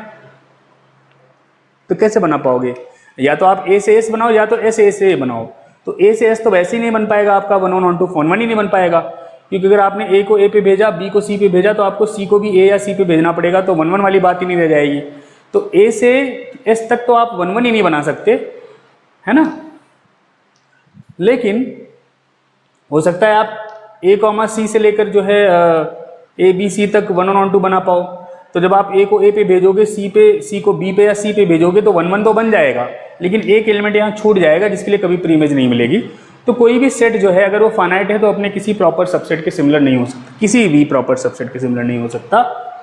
परंतु जो अगला फैक्ट है वो आपको थोड़ा सा अचंभित कर सकता है। अच्छा, इससे आप एक चीज और कह सकते हो, आपने ये कहा कि कोई भी फाइनाइट सेट अपने किसी भी प्रॉपर सबसेट के सिमिलर नहीं हो सकता। तो इसका मतलब अगर कोई सेट आपको मिल रहा है जो अपने किसी प्रॉपर सबसेट के सिमिलर है, तो इसका मतलब वो सेट फिर फाइनाइट सेट नहीं है, मतलब बेटा फिर वो इनफाइनाइट सेट है। Any set which is similar to one of its proper subsets is always an infinite set. ठीक है ना, कोई भी सेट। तो पहली बात तो आप डेफिनेशन लिख लीजिए, what is infinite set. Infinite set में लिखिए, मतलब इसी में डेफिनेशन, सेकेंड प्रॉपर्टी में डेफिनेशन लिख लीजिए कि a set is infinite if it is not finite. एक सेट जो फाइनाइट ना हो उसको इनफाइनाइट कहेंगे, ठीक है ना। एक सेट जो फाइनाइट ना हो that will call infinite set. Clear है? Okay. So in view of above result, note करके लिख लीजिए कि in view of above result this one, कि a finite subset can not be similar to any of its proper subsets.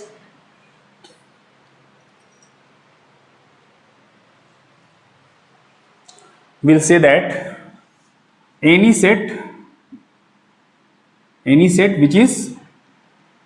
which is similar to one of its proper subsets is infinite। कोई भी set जो अपने किसी proper subset के similar हो जाए वो कैसा सेट होगा बेटा? इनफाइनाइट सेट होगा, ठीक है ना।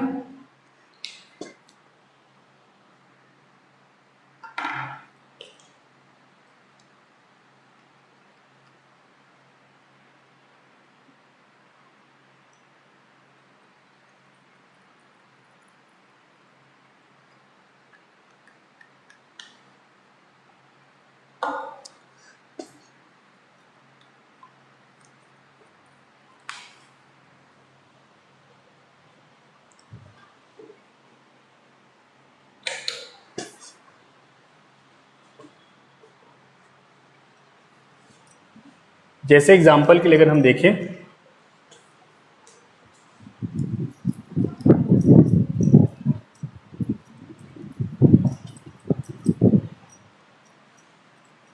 एग्जाम्पल के लिए अगर हम देखें कि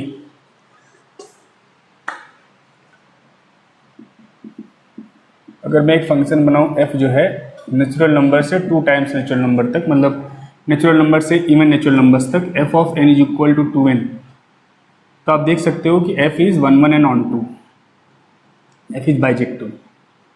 तो इसका मतलब ये हुआ कि n is similar to 2n, है ना, क्योंकि 1 ऑन 2 फंक्शन मिल रहा है। और 2n में क्या एलिमेंट आते हैं बेटा? 2 4 6 एंड सो ऑन। n में क्या एलिमेंट आते हैं बेटा? 1 2 3 4 5 6 एंड सो ऑन। और ऑब्वियसली जो 2n है वो एक प्रॉपर सबसेट है n का, है ना। तो ये n जो है वो अपने एक प्रॉपर सबसेट के सिमिलर हो गया। इसका मतलब बेटा ये हुआ कि जो आपका सेट ऑफ नेचुरल नंबर है वो फाइनाइट सेट तो नहीं है, तो मतलब फिर क्या है? वो इनफाइनाइट सेट है। इसी प्रकार से अगर आप एक फंक्शन डिफाइन करो सेट ऑफ इंटीजर से लेके सेट ऑफ इंटीजर के ट्वाइस तक की f of n is equal to 2n, तो आप फिर से देख पाओगे कि f इज बाइजेक्टिव। और इसका मतलब ये हुआ कि z is similar to 2z। और अगर आप देखो तो 2z में क्या एलिमेंट आएंगे? 0 plus minus 2 plus minus 4 plus minus 6 and so on. और z में क्या एलिमेंट है बेटा? 0 plus minus 1 plus minus 2 plus minus 3 plus minus 4 and so on. तो ऑब्वियसली जो 2z है वो एक प्रॉपर सबसेट है z का। इसका मतलब z जो है वो भी अपने एक प्रॉपर सबसेट के सिमिलर है। इसका मतलब जो सेट ऑफ इंटीजर है वो भी जो है वो फाइनाइट सेट नहीं है, मतलब वो भी एक इनफाइनाइट सेट है, ठीक है ना। तो ये हम इनफाइनाइट सेट्स के कुछ एग्जांपल देख रहे हैं। इसी प्रकार से अगर आप सेट ऑफ रियल नंबर देखो, अगर मैं सेट ऑफ रियल नंबर लूं और मैं set of positive real number लूं, मैं ये फंक्शन डिफाइन करूं f x is equal to e to the power x, तो आपको पता है ये फंक्शन बाइजेक्टिव है ना। इस प्रकार से होता है ना।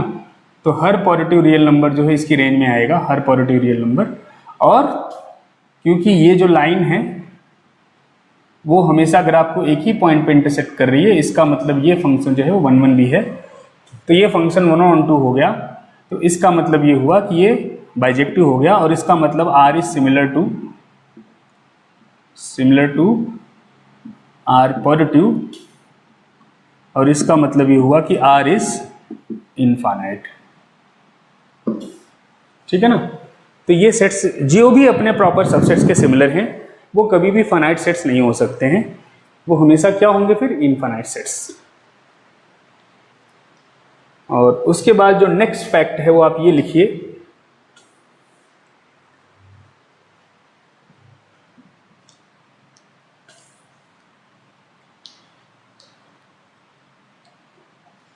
जो नेक्स्ट फैक्ट है वो ये लिखिए, if A and B are any two sets such that A is subset of B, then cardinality of A is less or equal to cardinality of B। अगर A phi हो गया, proof इसका देख लेते हैं, अगर A phi हो गया then we are done। phi हो गया तब तो कुछ करना ही नहीं है, क्योंकि phi सेट की तो कार्डिनलिटी हर सेट से लेस देन होती है, अगर खुद ही दूसरा सेट भी phi हो गया तो इक्वल टू हो जाएगी। अगर A not equal to phi है तो आप ये फंक्शन डिफाइन कर सकते हो a से लेकर के b तक f(x) बराबर x, क्योंकि a का हर एलिमेंट b में तो है ही ना, है ना, क्योंकि a b का सबसेट है, तो आप f(x) बराबर x डिफाइन करो तो ये आपका b में आएगा। तो आप देख पाओगे ये आइडेंटिटी फंक्शन ही है, बस क्योंकि b में a के सारे एलिमेंट आ रहे हैं लेकिन a में b के सारे एलिमेंट नहीं है, इसलिए फंक्शन 1 1 तो है परंतु ऑन टू नहीं है ना। तो इसका मतलब दिस f इज, देखो आप ये 1 1 ऑन टू तब होता है आइडेंटिटी फंक्शन जब वो उसी सेट से उसी सेट तक हो, लेकिन अगर वो एक सेट से उसके किसी सुपर सेट तक है केवल, है ना, जिसमें सुपर सेट जो है उसमें ज़्यादा एलिमेंट है, अगर ए से मतलब सबसेट जो है वो प्रॉपर सबसेट है, अगर उस केस में आपको हमेशा एक 1 1 फंक्शन ये आइडेंटिटी मिलेगा और 1 2 नहीं मिलेगा, ये फंक्शन 1 2 नहीं मिलेगा। इसका मतलब ये हुआ कि f is 1 1 but onto पे मुझे फ़र्क नहीं पड़ता हो ना हो, इंजेक्टिव तो मिल गया ना, जैसे ही इंजेक्टिव मुझे मिला मैं तुरंत कह पाऊंगा कि cardinality of A is less और equal to cardinality of B. और ये आइडियाज केवल इनफाइनाइट सेट नहीं है, लेस और इक्वल टू, लेस देन, ये सारे आइडिया इनफाइनाइट सेट पे भी एज मतलब फाइनाइट सेट पे भी एज इट इज होल्ड करते हैं। तो ये जो भी डेफिनेशन लिखाई गई हैं वो दोनों ही केसेस में जो है होल्ड करेंगी, चाहे सेट आपका फाइनाइट हो रहा हो चाहे इनफाइनाइट हो रहा हो, सारे डेफिनेशन दोनों ही केसेस में संतुष्ट रहेंगे, ठीक है ना। तो हर सबसेट की जो कार्डिनलिटी है हमेशा सेट की कार्डिनलिटी से लेस देन और इक्वल टू होती है। ओके, नेक्स्ट आप जो है एक फैक्ट देखिए,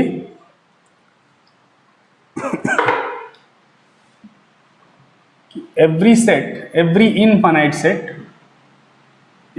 set contains a subset similar to set of natural numbers। every infinite set contains a subset similar to natural numbers। कैसे इसको सिद्ध करेंगे?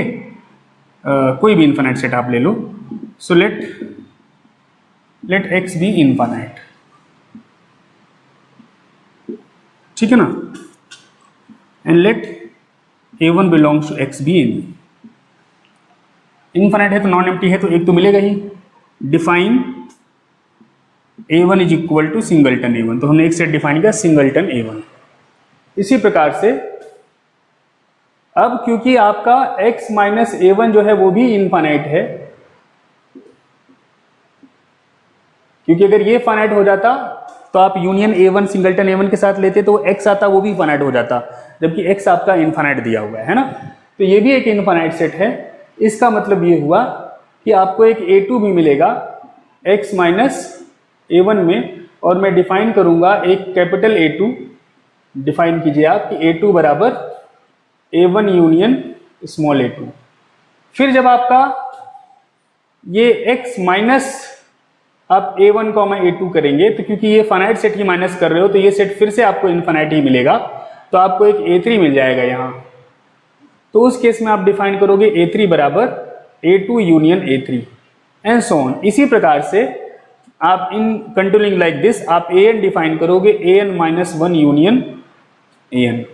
तो आप देख पाओगे देन ये जो आपका सेट बनेगा ai running from 1 to infinity, है ना, या an n running from 1 to infinity, जिसमें आपके एलिमेंट्स आएंगे a1 a2 a3 and so on. ये जो आपका सेट है वो एक सबसेट बनेगा। किसका सबसेट बनेगा ये? क्योंकि ये सब किसके सबसेट हैं a1 a2 an, ये सब के सब जो हैं वो x के सबसेट हैं, तो इनका जो यूनियन आएगा वो भी किसका सबसेट होगा, x का। और ये जो सबसेट आया है, अगर मैं इसका नाम रख दूं, इसका नाम मैं a रख दूं, तो आप देख पाओगे कि आप हमेशा नेचुरल नंबर से a तक एक 1 1 ऑन टू फंक्शन डिफाइन कर सकते हो। देन आपका फंक्शन f नेचुरल नंबर से a तक कि f of r is equal to A R, आप देख सकते हो कि एक बाइजेक्टिव फंक्शन होगा। इसका मतलब क्या हुआ कि जो आपका a है that is similar to n, है ना। और इसका मतलब x contains a subset similar to n. So any infinite set will always contain a subset which is similar to set of natural numbers. ठीक है, you take any infinite set, it will always contain a subset which is similar to set of natural numbers, any infinite set. और हमको ये पता है, अभी हमने जो लॉजिक्स किए थे उसके अकॉर्डिंग, अगला मैं प्रॉपर्टी लिख सकता हूं कि अगर x is infinite then cardinality of natural number is always less or equal to cardinality of x। क्यों? क्योंकि नेचुरल नंबर के सिमिलर x के पास एक सबसेट है, तो सबसेट की कार्डिनलिटी तो हमेशा सेट की कार्डिनलिटी से लेस आर इक्वल टू होती है ना। तो अगर वो सबसेट A है जो x के अंदर है, तो A की कार्डिनलिटी तो less or equal to cardinality x है, लेकिन A की कार्डिनलिटी हमने अभी प्रूव किया था कि वो नेचुरल नंबर की कार्डिनलिटी के बराबर है, क्योंकि वो नेचुरल नंबर के सिमिलर आ रहा था। तो हर इनफाइनाइट सेट की जो कार्डिनलिटी है वो हमेशा greater or equal to cardinality of natural number होगा। इससे ये सिद्ध होता है कि कार्डिनलिटी ऑफ नेचुरल नंबर जो है वो सारे इनफाइनाइट सेट की कार्डिनलिटीज में सबसे छोटा है। सारे इनफाइनाइट सेट्स की जो कार्डिनलिटीज होती हैं उनमें सबसे छोटी कार्डिनलिटी वाला जो सेट होता है वो होता है सेट ऑफ नेचुरल नंबर्स, ठीक है ना। तो यहां से आप ये भी ऑब्जर्वेशन कर सकते हो, या नेक्स्ट प्रॉपर्टी में लिख लो, ऑब्जर्वेशन नेक्स्ट प्रॉपर्टी में लिखो कि कार्डिनलिटी ऑफ n, या ऐसे लिखो पहले नेक्स्ट प्रॉपर्टी में, cardinality of an infinite set is called और ट्रांसफाइनाइट नंबर। तो ट्रांसफाइनाइट नंबर क्या होते हैं बेटा? किसी इनफाइनाइट सेट की कार्डिनलिटी को हम क्या बोलते हैं? ट्रांसफाइनाइट नंबर, ठीक है ना। उसके बाद लिखिए cardinality of n is denoted by this, and इसको हम पढ़ते हैं अलेफ नॉट। क्या पढ़ते हैं इसको? अलेफ नॉट। तो सेट ऑफ नेचुरल नंबर की कार्डिनलिटी क्या रिप्रेजेंट करते हैं? अलेफ नॉट। तो हमको अभी एक चीज पता चल गया, अभी जो हमने रिजल्ट किया उसके अकॉर्डिंग, कि aleph naught is smallest transfinite number, है ना। अभी हमने प्रूव किया कि हर सेट जो कि इनफाइनाइट है उसकी कार्डिनलिटी ग्रेटर और इक्वल टू होगी कार्डिनलिटी ऑफ नेचुरल नंबर, और कार्डिनलिटी ऑफ नेचुरल नंबर को हम अलिफ नॉट से रिप्रेजेंट करते हैं। मतलब हर एक इनफाइनाइट सेट की कार्डिनलिटी हमेशा जो है वो ग्रेटर और इक्वल टू अलिफ नॉट होगी। मतलब अलिफ नॉट सारे ट्रांसफाइनाइट नंबर में सबसे छोटा है, ठीक है ना। उसके अलावा नेक्स्ट प्रॉपर्टी आपने देखा था कि नेचुरल नंबर की कार्डिनलिटी जो है वो power set of natural number की कार्डिनलिटी से स्ट्रिक्टली कम था। नेचुरल नंबर की कार्डिनलिटी जो है वो power set of natural number की कार्डिनलिटी से स्ट्रिक्टली कम था। तो जो पावर सेट की कार्डिनलिटी है नेचुरल नंबर की पावर सेट की, उसके लिए भी कोई ना कोई ट्रांसफाइनाइट नंबर हमको क्वाइन करना पड़ेगा सिंबल, और वो सिंबल अलिफ नॉट नहीं हो सकता, क्योंकि हमको पता है कि इसकी कार्डिनलिटी अलिफ नॉट की कार्डिनलिटी मतलब अलिफ नॉट से स्ट्रिक्टली ज़्यादा है। नेचुरल नंबर की कार्डिनलिटी से इसकी कार्डिनलिटी स्ट्रिक्टली ज़्यादा है, तो इसकी कार्डिनलिटी रिप्रेजेंट करने के लिए मुझे अलिफ नॉट से भिन्न कोई सिंबल यूज करना पड़ेगा, और वो सिंबल होता है कंटिनम कहते हैं उसको, सी से रिप्रेजेंट करते हैं। तो जो कार्डिनलिटी है,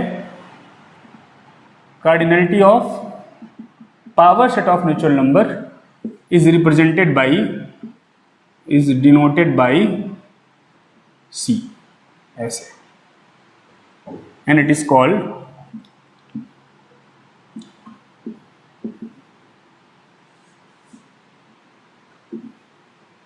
कंटिन्यूम, क्या पढ़ते हैं इसको, कंटिन्यूम, ठीक है ना।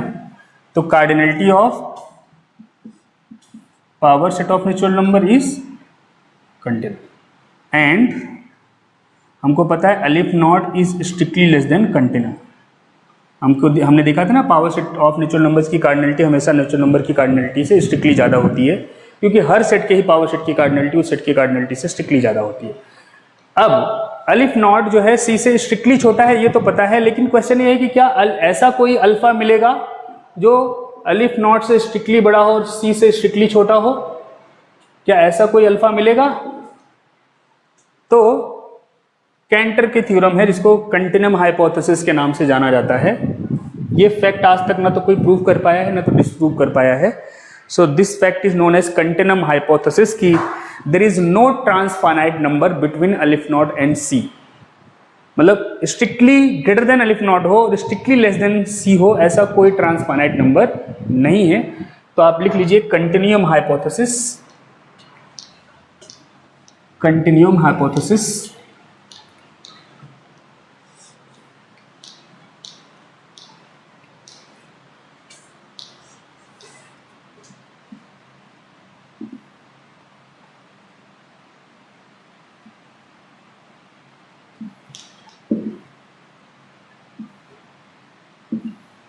तो कंटिन्यूम हाइपोथेसिस क्या कहते हैं कि there is no transfinite number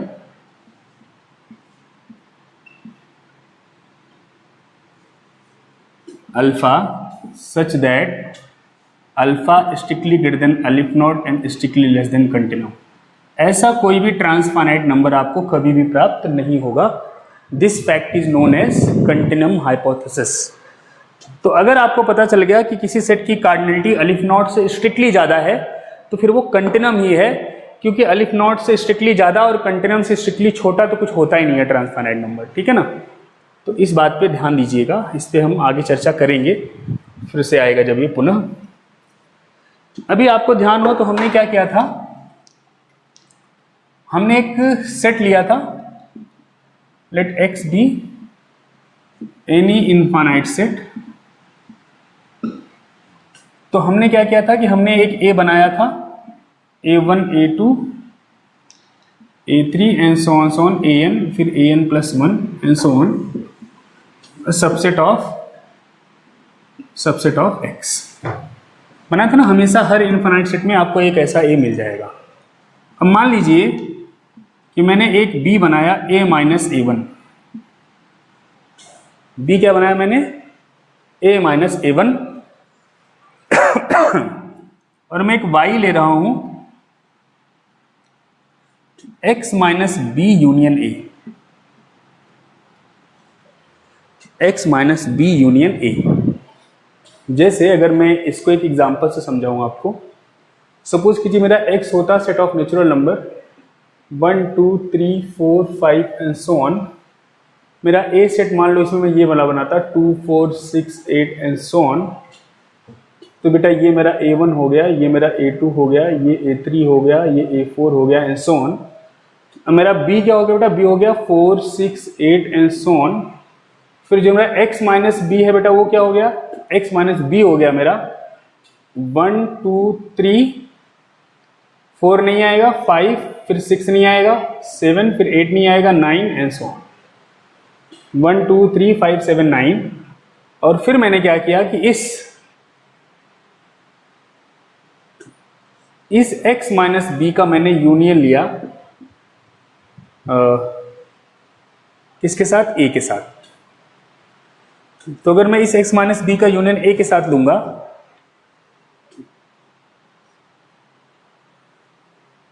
okay okay okay okay, so what I do is आप x minus A union b कीजिए।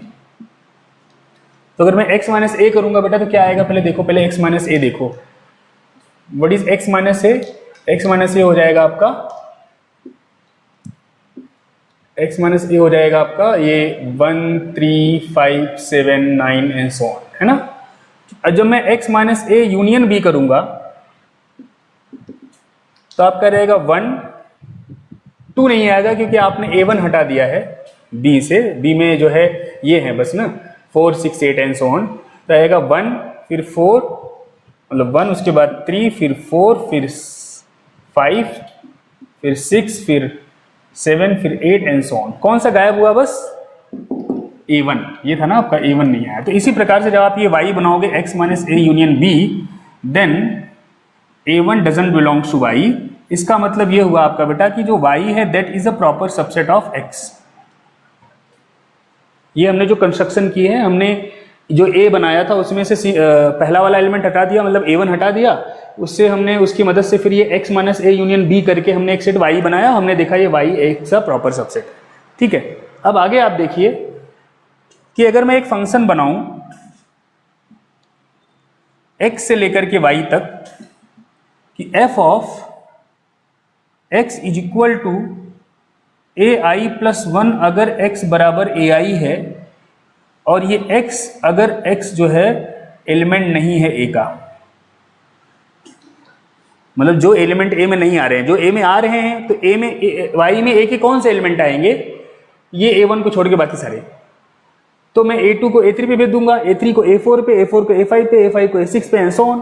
तो हर ai को मैं ai प्लस 1 पे भेज दूंगा अगर x ai हुआ तो। अगर x ai नहीं हुआ तो जो जहां जा रहे थे उनको वहीं पे भेज दूंगा, मतलब 3 3 पे जाएगा, 1 1 पे जाएगा, 5 5 पे जाएगा, 7 7 पे जाएगा एंड सो ऑन, जैसे ये वाला एग्जाम्पल में। तो हमारा ये फंक्शन कैसे काम कर रहा होगा अगर आप ध्यान से देखो तो, इस पर्टिकुलर एग्जाम्पल में ये जो हमने बनाया है, इसमें अगर मुझे ये y आपको दिया है, तो अगर मैं फंक्शन x से y की बात करूं तो आपका f जो होगा वो 1 को कहाँ भेज रहा होगा? क्योंकि 1 जो है वो a1 a2 a3 में से किसी के बराबर नहीं है, तो 1 आपका जो है वो जाएगा 1 पे। 3 कहाँ पे जाएगा? तो 3 3 पे जाएगा। 4 कहाँ पे जाएगा? तो 4 अगर देखो तो 4 a2 है और a2 को हम भेज रहे हैं a3 पे, मतलब वो जाएगा 6 पे।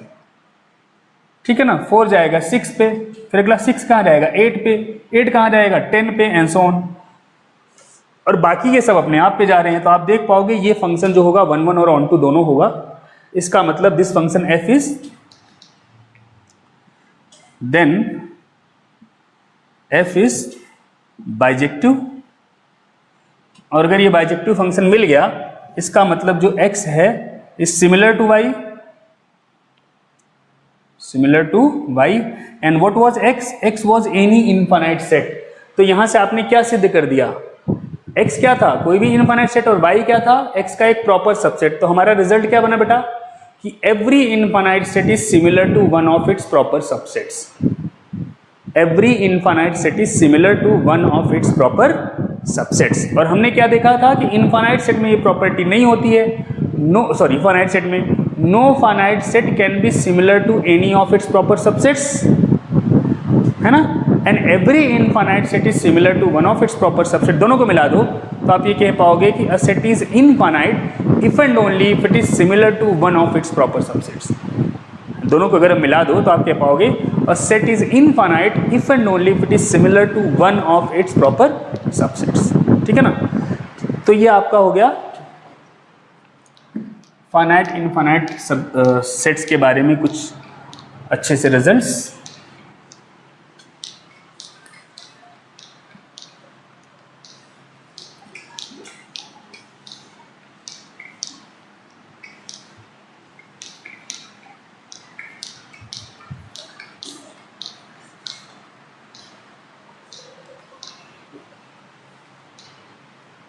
है ना। अब अगर आप एग्जाम्पल देखिए, कुछ एग्जाम्पल्स कर लेते हैं कि हमने कार्डिनलिटी ऑफ नेचुरल नंबर को अलिफ नॉट कहा है इक्वल टू अलिफ नॉट। ये थोड़ा टेढ़ा मेढ़ा करके बना दो। और हमने देखा था कि natural number is similar to m times natural number for every m belongs natural numbers. मतलब m टाइम्स नेचुरल नंबर का मतलब क्या है? Where what is m times natural number? So m times natural number is m into r, where r is varying. तो मतलब इसमें element आएंगे m, 2m, 3m, 4m and so on. अगर m 1 हो गया, m कहाँ बिलोंग कर रहा है? नेचुरल नंबर में। अगर m 1 हो गया बेटा तो ये सेट खुद ही नेचुरल नंबर का बन गया। और अगर नहीं हुआ तो आप जैसे अगर 2 हुआ तो ये इवन नेचुरल नंबर्स आएंगे, 3 हुआ तो ये 3 के मल्टीपल्स आएंगे एंड सो ऑन। और अगर आप फंक्शन बनाओ, सिमिलर कैसे हो रहा है, आप फंक्शन बनाओ, in fact this function n from n to mn f of x is equal to mx, तो आप देख पाओगे कि 1 1 एंड ऑन टू मतलब बाइजेक्टिव है। तो इससे क्या सिद्ध हुआ, इससे ये सिद्ध हुआ कि cardinality of m into n, set of natural number का कोई भी मल्टीपल वाला जो कलेक्शन है वो भी जो है वही होगा जो कार्डिनलिटी ऑफ नेचुरल नंबर है, मतलब वो भी अलिफ नॉट होगा। तो नेचुरल नंबर्स के किन्हीं भी मल्टीपल्स का कलेक्शन, 2 टाइम्स सारे नेचुरल नंबर, 3 टाइम्स सारे नेचुरल नंबर या 4 टाइम्स सारे नेचुरल नंबर, कुछ भी करो, इन सब की कार्डिनलिटी हमेशा क्या रहने वाली है, अलिफ नॉट। इसी प्रकार से अगर आप एक चीज और ध्यान से ऑब्जर्व करो, अगर आप एक फंक्शन बनाओ नेचुरल नंबर से लेकर के इंटीजर तक, जो क्या करे कि n को n/2 पे भेजे, अगर n इवन है, और ये -(n-1/2) पे भेजे अगर n ऑड है, तो आप देख पाओगे ये फंक्शन भी 1 1 ऑन टू दोनों होगा, है ना। कैसे होगा कि अब वैसे देख लो ना, 1 कहाँ जा रहा है, क्योंकि 1 ऑड है तो ये जाएगा 0 पे, 1 -(1/2) मतलब 0। 2 कहाँ जा रहा है, क्योंकि 2 इवन है तो ये 2/2 पे जाएगा मतलब 1 पे। 3 कहाँ जाएगा, -(3 -1/2) तो -1 पे जाएगा। 4 कहाँ जाएगा बेटा, 2 पे। 5 कहाँ जाएगा बेटा, -2 पे, एंड सो ऑन। तो ये फंक्शन आपका जो है 1 1 और ऑन टू है, इज बाइजेक्टिव। और इससे ये सिद्ध हो गया कि आपका नेचुरल नंबर का कार्डिनलिटी वही है जो इंटीजर का है। Therefore cardinality of natural number is equal to cardinality of integers, या ये कहो cardinality of integers is same as cardinality of natural numbers. और नेचुरल नंबर की कार्डिनलिटी बेटा अलिफ नॉट होती है, तो इंटीजर्स की कार्डिनलिटी भी बेटा जो है वो अलिफ नॉट होगी, ठीक है ना।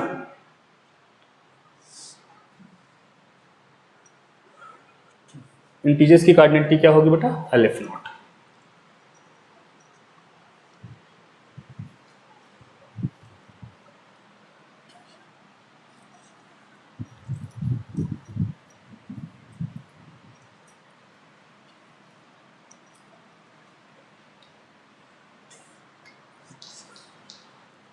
और इनफैक्ट अगर आप देखो, इंटीजर लो आप, और इंटीजर का आप कोई भी मल्टीपल ले लो mz, तो cardinality of mz is same as cardinality of z, which is aleph naught. हमने पता चल गया for all m belongs to integers -0। 0 ले लोगे तो फिर तो केवल 0 ही आएगा ना, नॉन जीरो कोई भी इंटीजर लो तो m टाइम z की जो कार्डिनलिटी होगी वही z की कार्डिनलिटी होगी। और z की कार्डिनलिटी पता है हमको अलिफ नॉट, तो हर m टाइम z की कार्डिनलिटी भी अलिफ नॉट होगी। इवन अगर आप देखो तो अगर मैं फंक्शन डिफाइन करूं z से लेकर के mz प्लस एनी n तक, जहां m और n कोई भी दो मैं इंटीजर कह देता हूं, और आपका ये m और n फिक्स हैं, वेरी नहीं कर रहे हैं, और m आपका 0 नहीं है और n भी 0 नहीं है, जैसे जी है ना। हाँ m 0 नहीं है, n तो छोड़ो। तो अगर m 0 नहीं है तो आप फंक्शन डिफाइन कीजिए f(x) बराबर mx प्लस n, ठीक है।